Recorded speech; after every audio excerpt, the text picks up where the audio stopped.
কোন গৈছে বিজেপিৰ? কোন কোন? বীৰেন্দ্ৰ শইকীয়া বিজেপিৰ প্ৰাথমিক সদস্যও নহয় এতিয়া। 2018 চনৰ পৰা তেওঁৰ প্ৰাথমিক সদস্যই নাই।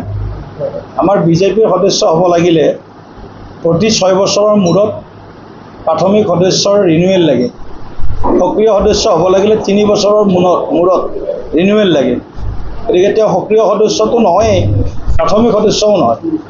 আৰু 5 বছৰত তেখেতক ক'ৰবাত দেখাই দিয়ক, কোনোবা বিজেপি প্ৰগ্ৰেমত তেখেতক ক'ৰবাত আপোনালোকে দেখা পাইছে। নথকা মানুহ এজনক আপোনালোকে জোৰ কৰি বিজেপি কৈ আছে, তেওঁ নিজেই বিজেপিত নাই। আমিও নাভাবোঁ তেওঁ বিজেপিত আছে বুলি। আছিলে তেওঁ মানে 16ৰ পৰা 21লৈকে বিধায়ক থকা কাৰ্যকালত আছিলে। মোৰ বিৰোধিতা কৰিছে সেইটো সময়ত লোকসভা নিৰ্বাচনত। 16 চনত যেতিয়া 21ত যেতিয়া বিধানসভাৰ নিৰ্বাচন হৈছে তাত বিৰোধিতা কৰিছে। এইটো তথ্য প্ৰমাণ গোটেই মজুত আছে।